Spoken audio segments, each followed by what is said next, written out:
നിങ്ങളൊരു ഫെയിൽ ഉണ്ടായിട്ടുണ്ടോ? എന്ത് ചെയ്താലും things are not going your way. Life തന്നെ റിപ്പീറ്റ് ആയി പ്രോബ്ലംസ് തന്നുകൊണ്ടിരിക്കാം.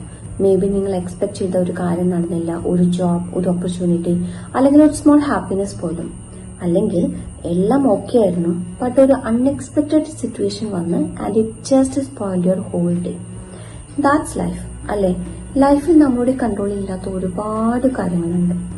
ആ ഇവന്റ്സ് ഒക്കെ അപ്സ് ഉണ്ടായിരിക്കും, ഡൗൺസ് ഉണ്ടായിരിക്കും.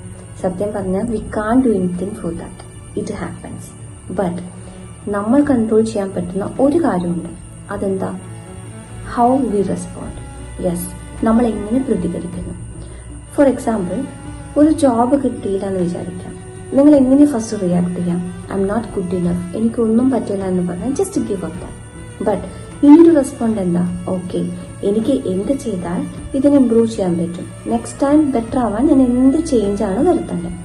Same situation but different complete result, right? അല്ലെങ്കിൽ ആരെങ്കിലും നിങ്ങൾക്ക് കുറച്ച് ഒരു നെഗറ്റീവ് കമന്റ് പറഞ്ഞു വിചാരിക്കാം. ഇമ്മീഡിയറ്റ് നമ്മൾ എങ്ങനെയാ റിയാക്ട് ചെയ്യാം? ആംഗ്രി ആവും, ഹേർട്ട് ആവും, ഫുൾ ഡിസ്പോയിൽ ആവും.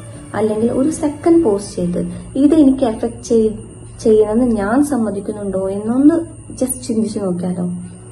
സിമ്പിളായി പറഞ്ഞ your reaction decides your direction. നെഗറ്റീവായി റിയാക്ട് ചെയ്താൽ ഔട്ട്കമും നെഗറ്റീവ് ആവും. ബട്ട് മീനിങ് ഫുൾ ആയി റെസ്പോണ്ട് ചെയ്താൽ ഒരു ബാഡ് സിറ്റുവേഷൻ പോലും നല്ലൊരു റിസൾട്ട് തരും. സോ നെക്സ്റ്റ് ടൈം ലൈഫിൽ എന്തെങ്കിലും റോങ് ആയാൽ ഇമ്മീഡിയറ്റ് ആയി റിയാക്ട് ചെയ്യാണ്ട് ജസ്റ്റ് 5 seconds എടുക്കും. പിന്നെ നിങ്ങൾ തന്നെ ഒന്ന് ആലോചിച്ച് നോക്ക്, ഈ സിറ്റുവേഷനിൽ ബെസ്റ്റ് റെസ്പോൺസ് എന്തായിരിക്കും?